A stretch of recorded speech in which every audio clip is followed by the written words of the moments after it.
What's up, y'all?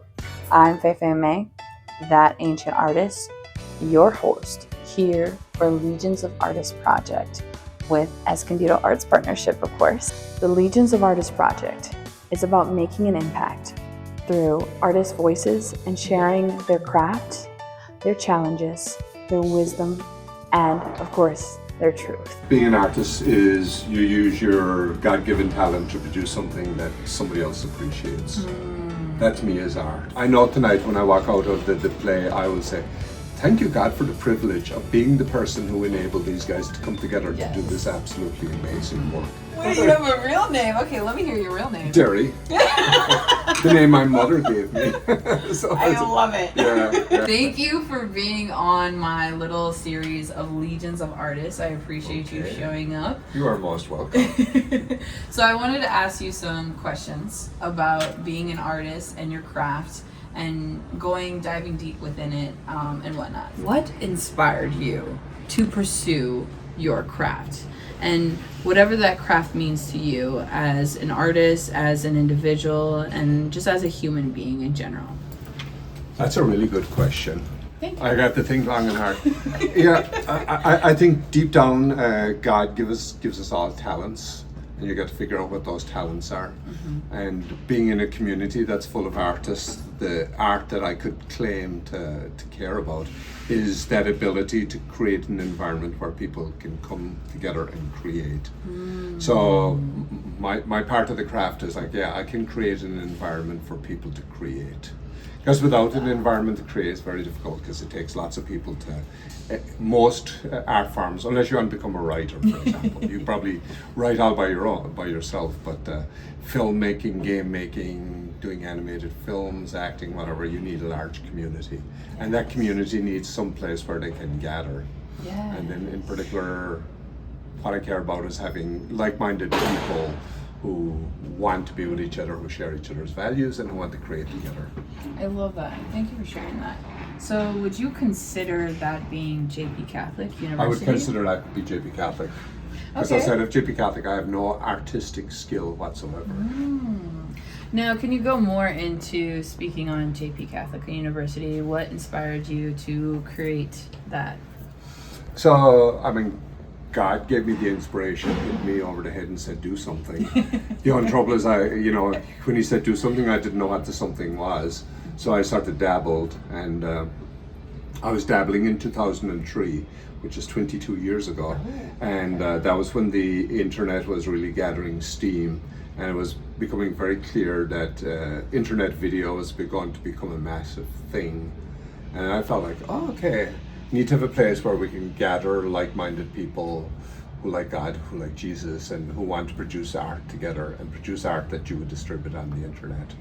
And the internet as a platform for delivering video has become just absolutely massive. But then it enables whole piles of other things in terms of distribution of games. That was the insight I guess I had in 2002 as I started out doing this, that the internet would change everything about the distribution of art. I love that. And how does that connect with creating with JP Catholic? Well, ultimately, JP Catholic attracts a lot of students who have a interest in the arts. They feel like that's the talent that God has given them. And so they're looking for a community in which they can develop that art. And it's sort of interesting to look across the spectrum of students that we've got.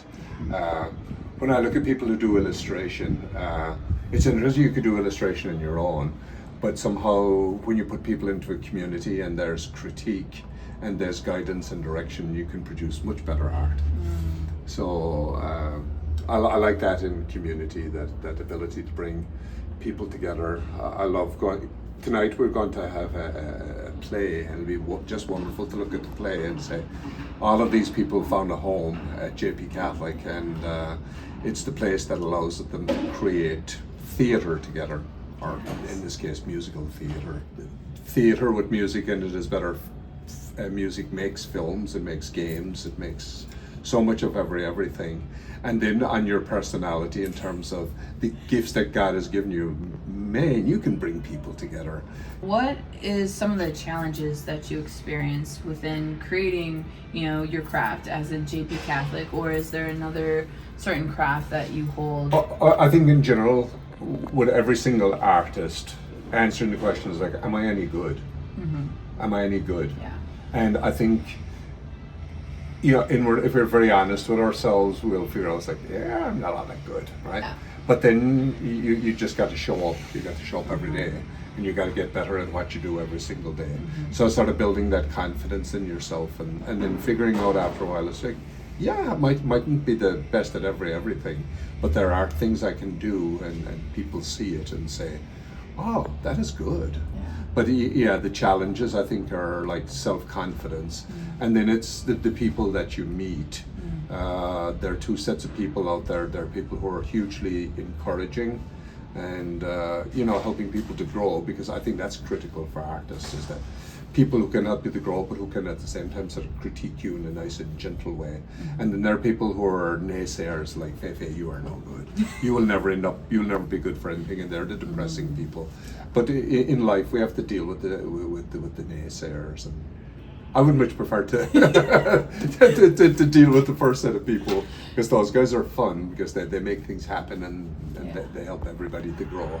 But unfortunately, any time you have a large group of people, you're going to have a good representation of the naysayers. Yes. I know for a fact, like, that you're absolutely unique. The art that you create is going to be unique. And like, if you're going to compare yourself with anybody else, that's a path to failure. Yeah. It's like, you produce absolutely the best that Fefe can produce, and then let your audience determine whether they view that as good or bad. Yes. So I think, this idea of comparing yourself with somebody else is not good for the artist. It's let the audience tell you. Yeah. Comparison is the thief of all joy, kind of thing. Yeah, it sure is. Yeah. Yeah. No, thank you. I appreciate that. I'm probably rambling in all of these No, answers. I love it, because I want this interview to not just be like an interview. I want it to be as raw and real and authentic, because Legions of Artists is just a mixture of different artists expressing themselves in a way where it's like, you see artists this way, you see a certain perspective, and I think that's so beautiful for us to like kind of almost get rid of the label of the artist, but look at the individual themselves and see their perspective. Like, you believe God gave you a gift, and that's a beautiful gift that you utilize, and you created a beautiful community, JP Catholic, to come together, and look at where we're at with it, So it's just an honor. So it's sort of an interesting honor for me. It's a huge privilege. That too. It's a massive privilege. I know tonight when I walk out of the play, I will say, thank you, God, for the privilege of being the person who enabled these guys to come together to do this absolutely amazing work. So anytime I see a group of artists together, it's like, yeah, you're infinitely better at the art, but it's that privilege. And that there's also, I sense with artists, a great sense of gratitude, that they're grateful for the ability to be in this community of formation. Yes, I love that. Thank you, Dr. Connolly. Another question is, what does being an artist mean to you? I think being an artist is you use your God-given talent to produce something that somebody else appreciates. That to me is art. That's just like a simple little... Yeah. I love that. Because a downfall of artists is that they're producing for an audience of one, which is themselves. And that's selfish art. I think we recently had a jazz concert at the university. It was a bunch of students who got together to play instruments, sing jazz music.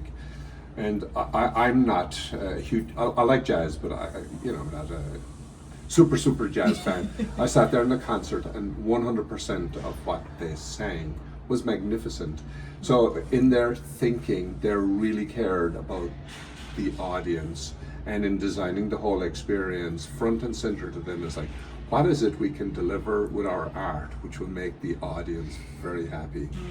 And I walked out of there thinking, like, this is the best jazz concert I could ever have imagined, because the artist cared about me, and everybody else felt the same. It's like, everybody walked out of there saying, oh, this was like the best music. There wasn't a single song that they sang that wasn't good. So this whole idea is like, yeah, you're generous in using your talent, but you're doing it for the good of somebody else. And so, yeah, you have to keep the audience in mind. So I rave so much about that concert because, yeah, the artist can very often forget the audience, and you are doing it for them. And it's a generosity on your part to give them.